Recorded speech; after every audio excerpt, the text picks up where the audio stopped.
Okay, so let's try this again. So in this episode, we're going to be doing something different. Instead of talking about stories that are particular or specific to us, ourselves, we're going to be talking about a book that we listened to during the summer while the kids were on school break. This book is called A Marriage of Inconvenience, and it's about the marriage of Ruth and Seretse Khama. And Seretse was born to be a chief of the Bamangwatu people in Botswana. And when he was in London, he fell in love with Ruth. And that's kind of the focus of this book for the most part, is the drama that, ensues. And in a lot of ways, it's a very interesting story about love and some of the challenges that they faced as a black man and a white woman trying to just have their marriage in Botswana. So there's a lot of things that we won't be able to cover, obviously, but what we've done is the kids have gone through the book, and each one is going to just pick the chapter, and when we get to that chapter, kind of following the list of contents here, then whoever chose that chapter will kind of lead the discussion into what was happening in the lives of Ruth and Seretse at the time. So Nyasha's got the first chapter here, and this is chapter 1, London Love.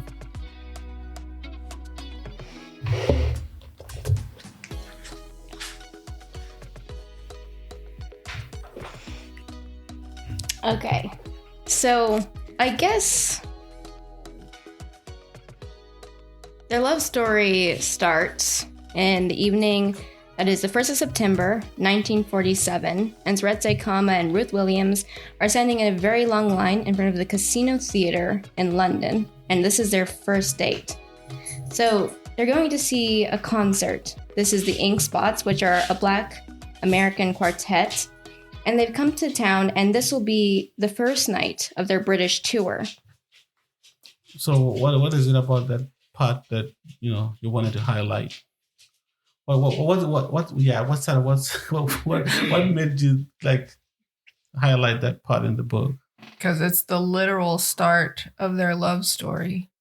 Yeah, it's the first date. I know it is, but what did it mean to Nyasha? Because when I was listening in the car, what I actually did is I went to Spotify and I tried to find music by the Ink Spots, because apparently they were the biggest thing at the time, and I'd never heard music from that group at all. So I wanted to find out and listen to some of their music. I can't remember what I found, but the other thing that we did is we watched the movie that is based on the same people, but on a different book. The book is called Calabar by Susan Williams, The Triumph of Seretse Khama and His Nation.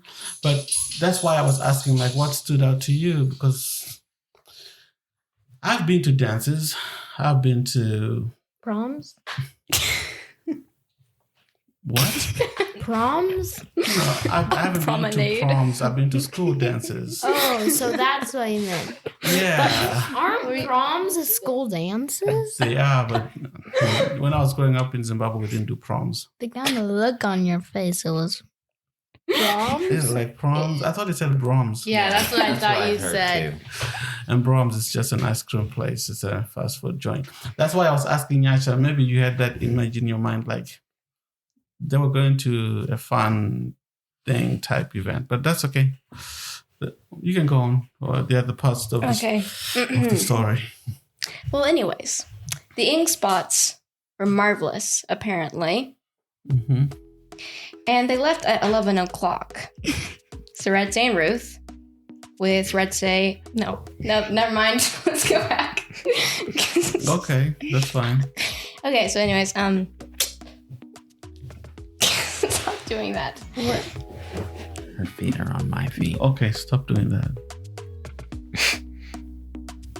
They had a fun night at the Ink Spots and left at 11 o'clock. So, we already went over this at the beginning of the episode, but Seretse was set to become the chief of the Bamangwatu, and he had been born into the royal family of the Saraway. The tribe had wanted their future king to be educated, like a white man, and that was why Seretse was in London in the first place. So he was going to get an education so that he could protect his tribe from the white men and all their grand ideas for his people. And I think his education, you're supposed to study law. Yeah. So that would help studying him law. Protect his people as well. And Ruth's background was, she was from a comfortable middle-class childhood, but that had all ended in 1940 when Hitler's, how do you say this word? Luftwaffe? I think so, yeah. But it's probably different in German. But Well, roll with it. they demolished the family home, which they had in suburban Blackheath. So they moved, and at 17, she left school and joined the Women's Auxiliary Air Force.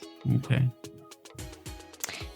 After the war, she moved on to a firm at Lloyd's Insurance Underwriters. She was a confidential clerk working on the North American desk. It was Muriel, which was Ruth's sister, who first brought Ruth and Seretse together.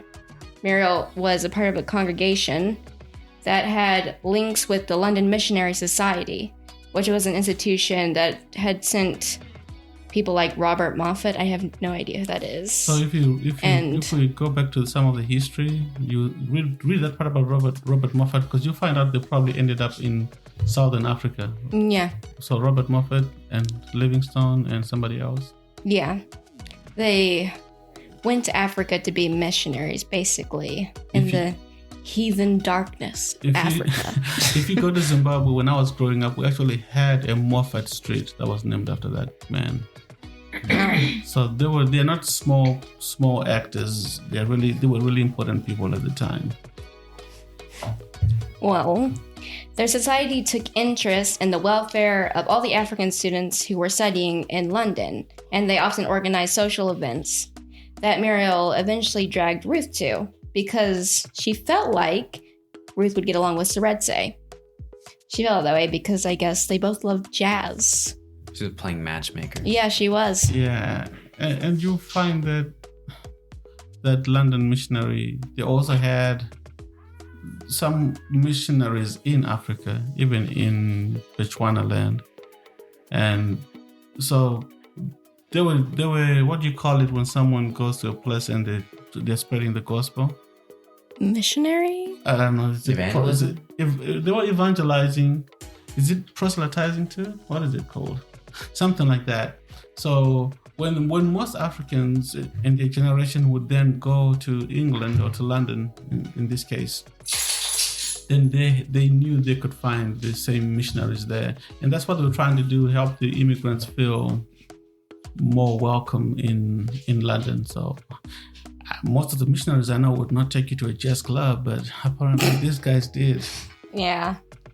So, well, because of this, because Muriel was playing matchmaker, Ruth and Seretse actually tried to ignore each other. But on their third occasion of meeting, he suggested that they go to see the Ink Spots together. And that's how they ended up on their first date. Okay. So after this, Ruth and Seretse began to meet regularly. And you might remember that Ruth was an ice skater, so she took Seretse with her, and he wasn't that good. But he kept on coming just to watch her skate. I think many guys that I know from Africa are not good at ice skating. We don't do that. You don't get enough cold. We don't get enough ice. But, if you grow up in a place where there's ice, you can actually have that skill. So. Yeah. Many people resented the sight of the couple who were enjoying each other's company, and they would glare at them and say things about them.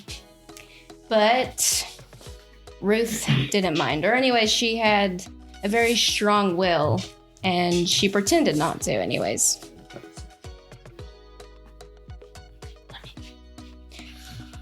So I think that part is going to be a big part of the story, right? Mm-hmm. So we're starting from chapter 1. We're finding out that many people did not like the sight of Seretse and Ruth together. So, But it was not illegal at the time. No, it was In frowned England. upon, but there was no law saying you can't date or marry someone of an opposite color or different race, I guess. yeah, and in this case, yeah, it's because he's black and she's white. Mm-hmm. But a lot of the reasons why you end up with laws, in this case, I don't think they ended up with a law. Then later on, we found out what they did to Seretse. It was mostly to do with politics, not just because someone was like, it's illegal to do this. Because like they wanted to be friends with South Africa. That is the story. I don't know if we'll get into that as we go through the book, but that is the reason why, for many people, when the government starts going after Ruth and Seretse, it becomes because of South Africa. But right now, in the beginning, I think it's just people are uncomfortable with seeing a black man and a white woman, Yeah. a couple like that. So Ruth had not told her parents about Seretse at this point, and she knew that her father, George Williams, would be mad and hurt if he knew that she was dating a black man. George Williams had very strong opinions about the differences and places of black people versus white people, and this is partly because he had spent 6 years in the British Army in India and had been hurt by the end of it. So he acquired his opinions there. Does it say what happened? What happened to him in India, which made him not like the idea of black people and white people dating? No, Okay. not other than the fact that he was injured. Okay. Never mind that the English used Indian, I guess what it would have been called regiments or whatever, to do all of the dirty work of the English army. So if you needed a trench dug, they're your guys. Maybe that was why he thought There they had was a place. definitely opinions about differences between the races. And anyways, that's an aside. Well, I mean, it kind of helps inform his attitude if that's how he saw that people had different levels of being human based on the jobs they were given because of their skin color. So maybe that would have informed that. So yeah, I know it says India for him, but there was a group of men from Bechuanaland who fought, and they fought against the Italians. I think they were trained and everything, and if they did not end up fighting somewhere in Ethiopia, they fought alongside the British. But I guess after the war ended, they went back to their countries. He might not have seen black people, but he did see Indians, at least from his experience. Okay. So Dorothy, which is Ruth's mother, realized that Ruth was becoming seriously involved with somebody. And in the spring of 1948, she told Ruth that she would like to meet this man. So they go to an afternoon tea at a hostel, just Dorothy and Ruth, not her father. And she tells Ruth what a delightful young man she thinks Seretse is, but she's still hoping that Ruth's affection for Seretse will die away because of the fact that he is black. She doesn't tell her husband, though. Not yet. She's just hoping it's a fling, I guess. Yeah. So, in the summer of 1948, a year after they met, Seretse proposed. He told her, again, that he was a chief and that he must go back home to serve his tribe. If they were to marry, his uncle, who was the regent, would be very angry because he had married without the tribe's permission and without the permission of his uncle. He might even try to stop Seretse from taking over as chief. So if he preferred to go back with them, he explained, she had to be prepared for a very different life. He also told her that Bechuanaland was a very poor country, so she wouldn't be living like she had been in London.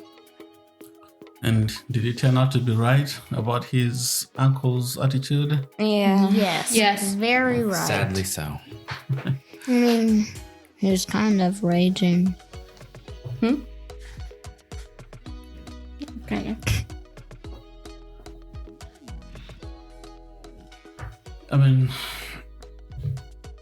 your mother and I, we're not exactly Seretse Khama and Ruth. Yeah. But I also know a lot of people who are in interracial relationships, mostly white men and black women. No, white women and black men. and nowadays the attitudes are so different, right? But what was happening to Seretse Khama right there is a lot of what we see happening in the United States around the same time, all the way into the 60s also, where that's when in America they really enforce the separation of the races in a lot of ways. It could not have been easy for them. Even but you can also understand it could not have been easy for her mother, because she could see he was a nice guy, but she had to go along with whatever her husband would decide. Yeah. You say that things are different now, and they are, because interracial marriage is more acceptable now, but there are still people who have the opinion that it shouldn't happen. Usually you see it in older people, but I will tell you that I have heard with my own ears the opinion that a white woman shouldn't marry a black man, and I've heard it from black women because they think that the black man is settling, and that I guess they should have first dibs. I don't know. It's mind-boggling. So while things have definitely changed and it's no longer against the law, and most of the people you're going to meet, they're not going to care or say, there are still some people who will have the opinion that you should marry within your race. I just don't get how anybody could think they could put first dibs on a human. Like, I call first dibs. First dibs. I get to test him. This what your mother's talking about is probably a lot of it comes out when you listen to people who talk about it and put it out there on YouTube. People sometimes share those kinds of opinions, and that's where you hear that a lot. It has a lot to do with, I don't know. We're not talking about social studies right now, but it has a lot to do with what makes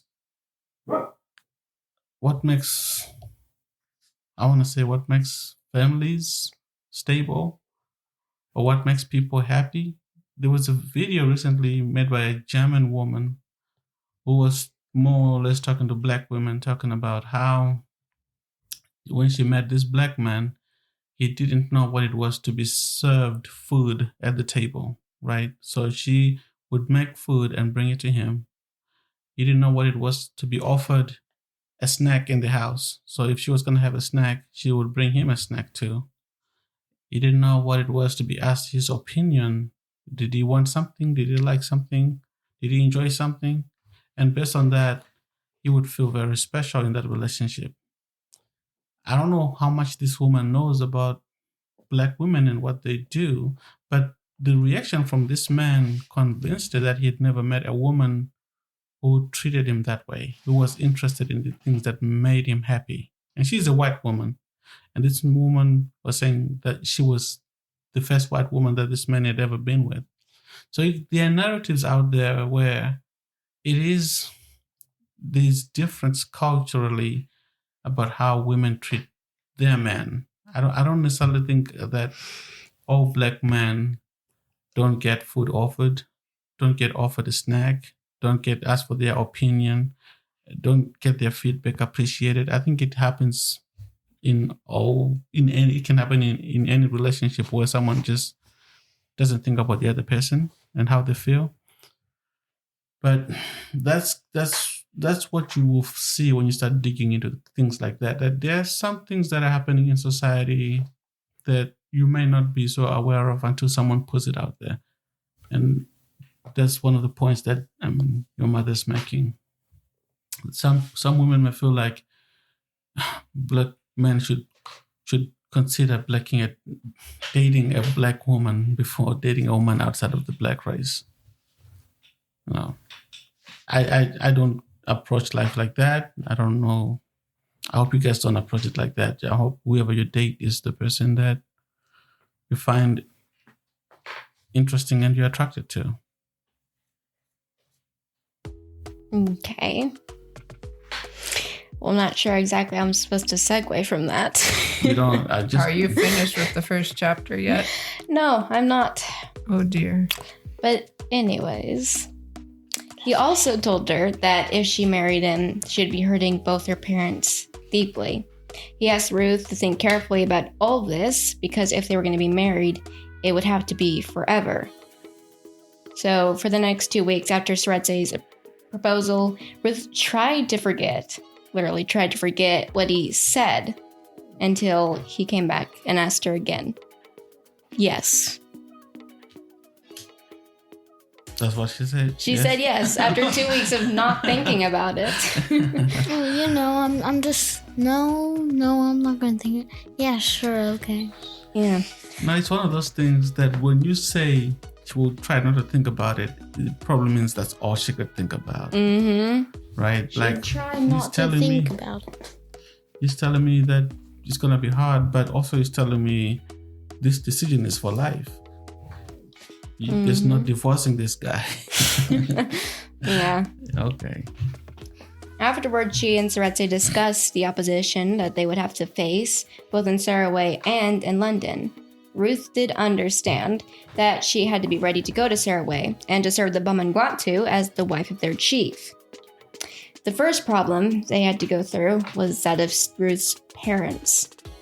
Ruth told them both that she was planning to be married, probably within a month, that the man that she loved was African and chief in his country. Well, over his tribe anyways. Mm-hmm. She would have to go back with him so that he could rule his tribe. Ruth's father was as angry as she thought he would be, and Dorothy was much gentler, but she still begged Ruth to think again and consider the things that her father had said. The next 4 weeks, Ruth spent as little time as possible at home. It was Lloyd's that apparently presented her with her next problem. That was the place that she worked. Mm-hmm. That of her department, Mr. Priestley pulled her aside when he heard that Ruth was going to marry a black man and lectured her. He said that he wanted to transfer her to the firm's New York office, but that was, of course, going to be impossible because she was just about to get married. So either she accepted the transfer or she was about to get sacked. She refused and left by the end of the next week. Meanwhile, Seretse was looking for somewhere that they could spend their time after the wedding. But every place he called, he found out that the flat had just been bought, which was not true. And these men were just not going to sell it to him because he was black. Mm-hmm. So Ruth began telephoning the landlords and found out that most of these flats were actually still up for sale. And eventually they found a place, which was number 10 Camden Hill Gardens. They arranged for a special marriage license to be issued, and the wedding date was set for the 2nd of October. On the 12th of September, Seretse finally plucked up courage and sat down to write to his uncle, Shikere. I was planning to read this whole paragraph. You can just summarize it. How am I supposed to summarize it? Like what is he telling his uncle in that? Like, what's his struggle? What is he... Because it's not easy for him to tell his uncle what he just did. He says that he realizes that this matter will not please his uncle because the tribe will not like the person that he is marrying because she's a white woman. Mm-hmm. So the way you look at it is we can talk about white people not being happy, but it's also going to be a problem because his uncle and maybe the tribe's people are also not going to be happy. Right. Mm-hmm. Let me see my calendar. So that's the first chapter. You can see kind of setting the stage for what's going to happen to the rest of the stories. That there's going to be a lot of strife. To be fair, the tribe's concerns are real because this woman has no idea how the culture works, and he's going to bring her there, and she's going to have to fit in somehow. Mm-hmm. And they were expecting him to marry someone that they approved of that would have easily and naturally maybe stepped into the role of the chief's wife. So to be fair, their concerns were valid. It was not going to be easy. And it doesn't matter how many times, I don't know if Seretse explained what her role would have been. Neither of the books that we've gone over said that he did. I don't know, but it didn't matter how many times that Baba has explained to me how things are meant to be, like as far as family roles and so on and so forth. We've been married 18 years and I still don't claim to know everything. And it was only really after we went to Zimbabwe and I saw how people interacted and worked together that all the things that he was saying, like with words, made sense. So, I mean, the tribe's concerns are real. This woman's going to come in. And then there's the matter of race as well, because then his children are going to be mixed. And what does that mean for the lineage of the chief and the tribe and so on and so forth? But anyways, that's maybe an aside, but their concerns were valid, I would say, from a point of view of that she literally has no clue. I was kind of like, shouldn't her father be happy that she's getting married to a chief? Or one that's going Her to father be? did not care about the chief. I know, like the but title. I understand his question. You would think he would. You'd think that he would be happy she's marrying someone who's not just a random guy. He's actually a chief. He's a known quantity. He's gonna. And he's a lawyer. He's well educated and so on as well. He's got everything a white has. Except for a maybe white not person. all the money. Plus a bunch of people. Yeah. And plus a lot of, like, the privileges back then. A chief will have some privileges Yeah. in his home land, in his country, with his people. I'm talking about, like, in America. Like, What when he was in privileges? America, he might not have I think had you mean not necessarily privileges, but he had he had access to the education. Or at least he was able to get educated like the white people were. Maybe not so much the privileges. Well, this is not in the United States. Yeah, this is set in London. London. England. Meanwhile, in the United States, during this time, we have The Jim Crow. Yeah, all the Jim Crow laws, separation of the races. That's where you've got the, Separate but equal. white only schools, black only schools, and so on. That's what's going on here in the United States. But this story is not set in the United States at all. And another reason why it's not so bad in England at this time is that they don't have as many black people in England at this time as they are in America. So the population of black people in the 1940s, around that time, I don't know, 4%. That might even be a lot. I don't remember the numbers, but it was a small number. Well, Makanak, I think, is going to take us to the next section of the book.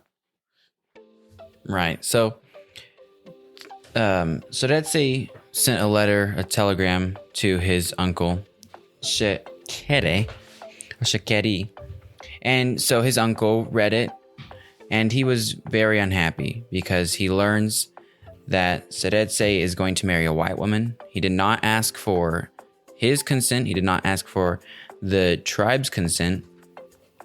And even though Seretse acknowledges this, he says, "Please don't try to stop me, Father. I want to go through with this." So as Shekere is thinking on these things, on the 21st of September, he finally acted. He informed the senior British official in Serowe, the district commissioner for the Bamangwatu Reserve, that Seretse was planning, what Seretse was planning. And upon hearing this news, Buchanan immediately began composing telegrams of his own, first sending one to his brother, John, a London solicitor, saying he should take every possible and impossible step to prevent Seretse, located on 10 Campden Hill Gardens, Notting Hill Gate, from marrying an English girl, which is Ruth.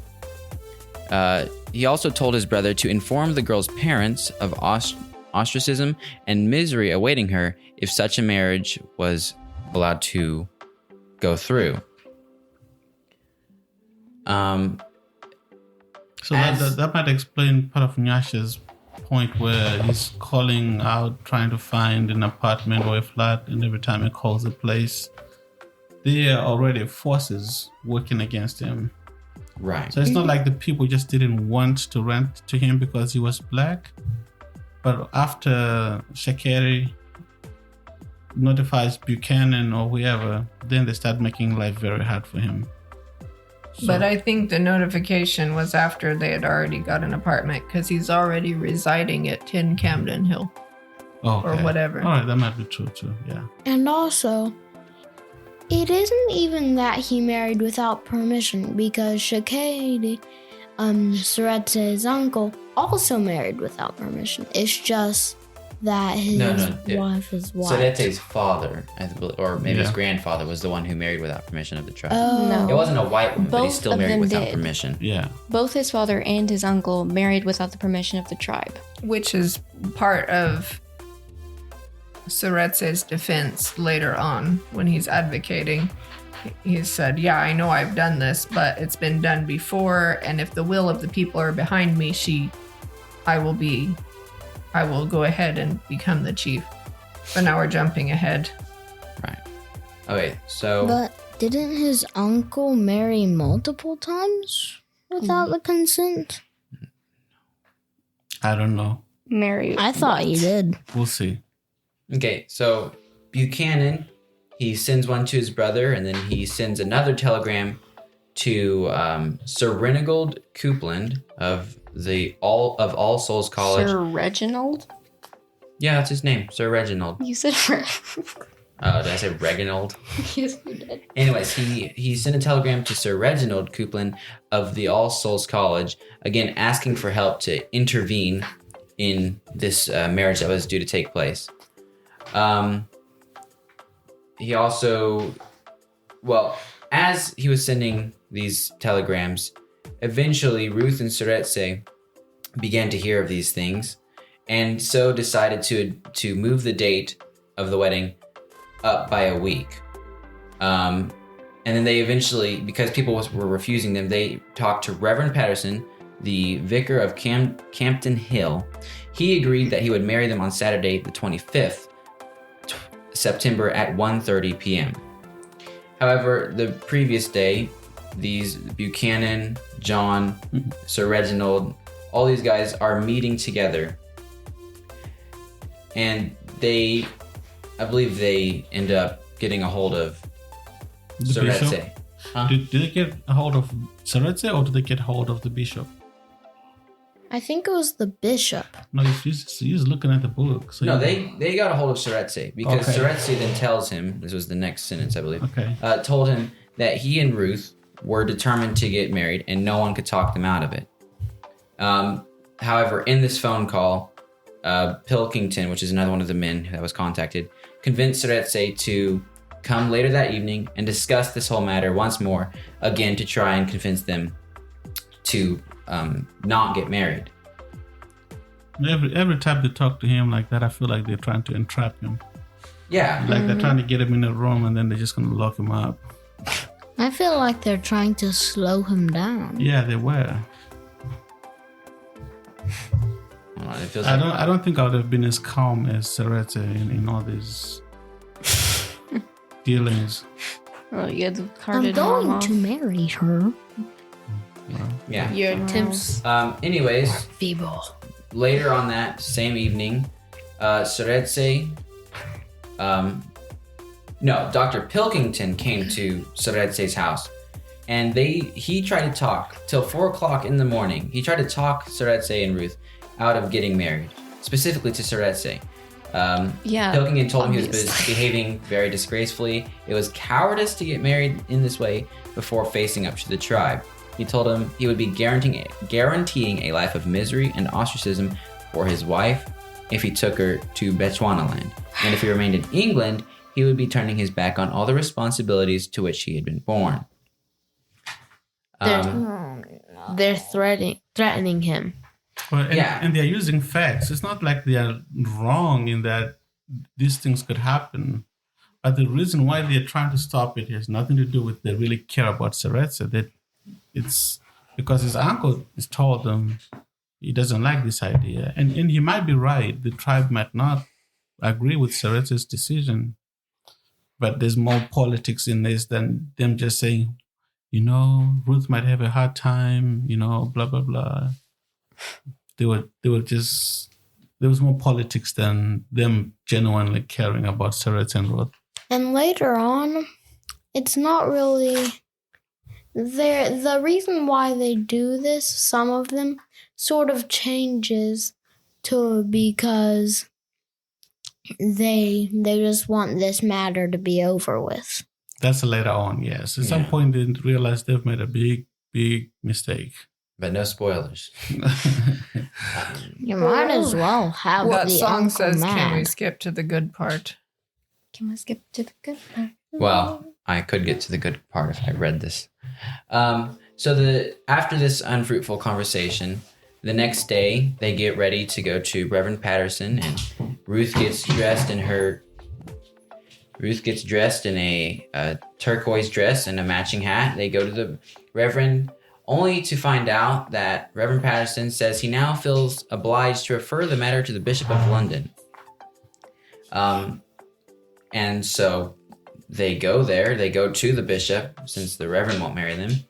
And as they approached, Ruth said he seemed cold and aloof, and surprisingly to already know everything about their case, and said he could not really give his permission for them to marry until he had consulted with Africa, because apparently now they want to do that. Mm-hmm. That's where that chapter ends. Wasn't it because, like, in the book we listened to, wasn't it because the other people that his uncle talked to had gotten to him first and were like, they convinced him not to do it? Yes, that is correct. Some of the British cronies playing politics in the background had made it to the bishop before they did to plead their case. On the same day. Everyone right now, they're still saying, "Oh, it's your uncle who doesn't want it. It's your uncle who doesn't want it." But in the background, there's a lot of British politics going on because the British want to keep who happy? South Africa. They want to keep South Africa happy. Well, why is South Africa going to care about someone in Botswana marrying a white woman? Do you remember? Yeah, so South Africa, this is the very same time that it is becoming law, what we call apartheid, which is a complete separation of the races, like utter separation. So they're saying, well, if we here in England go ahead and sanction this, and we're going to make South Africa mad, and then South Africa might decide to no longer be a part of the Commonwealth, and so on and so forth. So it's a bunch of politics going on in the background. It's not just the uncle who has opinions and fears, and later on maybe some jealousies that he's going to lose some power. It's not just the family story and the family drama. It's like now you've got all of British politics trying, and it's like a bunch of puppet masters pulling the strings, trying to prevent this marriage. I actually get to read on South Africa. Okay, so Makanaka's going to do this other part again, this next part. So at first, they're trying to say we're pleasing South Africa as an excuse to try and separate them. But now this man Pilkington comes up with the idea that Ruth has been bullying Seretse. Well, little does he know that they had made a pledge in the beginning that they would stand firm together against all attempts to break them up. And this pledge, this bond, as you may call it, was growing stronger as the opposition continued to grow. That's what usually happens if you push people hard enough. They dig in. Yeah. And this shows because the following morning, after people are still trying to tell them to break it up, Seretse Khama left his flat and walked down the hill to the Kensington Register office, where he applied for a special license to marry and was told to come back with his soon-to-be bride in 2 days' time at 9 a.m. Hold on. I think someone here tried to interrupt him again. Yeah, they were always trying to interrupt him. Every time he made a move, they were right behind him trying to say, don't do this. His uncle doesn't want him to marry. It's gonna, destabilize the tribe and all that stuff. Didn't his name start with a K? The man, he's like, let's have this meeting. And Seretse said There's so many yes. names in this book. I And couldn't tell then he you. didn't go. Well, we'll find out. Yeah. So that day, Seretse and Ruth left from the Bayswater Hotel and made their way down to the Kensington Register office. When they arrived there at 9 a.m., Ruth began to worry because they arrived at 9 a.m., which was their due appointment, but were sitting there for nearly 30 minutes before the door finally opened. And she began to be afraid that once again, someone had gotten there first to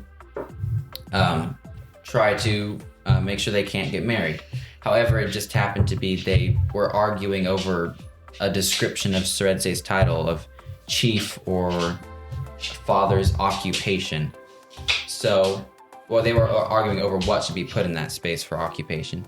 Anyways, Ruth was so nervous that her voice had gone, so that during the ceremony of their marriage, they were having to wait for her to answer the questions. But finally, and to Ruth's great relief, they were finally pronounced married, man and wife. Seretse, later, as they were going to celebrate, received a note from John Buchanan asking him to meet him again to stop their marriage. And he replied, "Have married Ruth. Do you still want to see me?" And after sending that message, they went off to a celebratory lunch and preparations for a party that would last throughout the evening. That's that. Okay, so eventually they do get married. Right. Yeah. Despite all the opposition that went into it. Of course, not the end of the opposition, but at least the opposition leading up to their marriage. All right. Really? That's what it is. Okay, all right. So let's end it this way. So, once again, the name of the book is A Marriage of Inconvenience. Bye. The Persecution of Ruth and Seretse Khama, and it's written by Michael Datfield.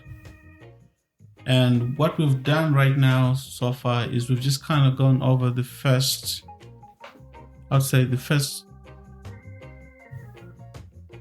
4 chapters, and we've talked about Seretse and Ruth, how they met, and we've talked about right from the beginning how they were aware of the challenges that they would face, and they were not wrong in the challenges they would face trying to get married. But they have now succeeded in getting married. But they've not succeeded in getting married. And Seretse is dead, so. Now, next they're time probably I both guess dead we're by going now. to talk about the trials. What trials? Well, the next chapters after that, if we do the next 4 chapters again, we'll talk about the realities, I guess. That's the trials. Exactly what happens. Then there's a fire burning. And then we're going to talk about the puller. Puller is when the crowd votes, right? Mm-hmm. So this is going to be... It's going to be trials as in tribulations and trials as in he is put on trial to see if he is a worthy chief. Yeah, it's basically uncle versus nephew for the next few chapters. But in the background, the British puppeteers trying to get their own way. Mm-hmm. Well, I think this is an interesting book. It's fun to listen to, but hopefully the people listening will be interested enough to maybe, I don't know, go buy the book Or watch the movie. The movie is on Amazon Prime, or if you're in England, you can watch it on other platforms as well. The book, obviously, we mentioned is A Marriage of Inconvenience, and the other book is called Calabar. So we'll end this episode here, and then when we come back, we'll go into the trials that Seretse and Ruth face in Bechuanaland.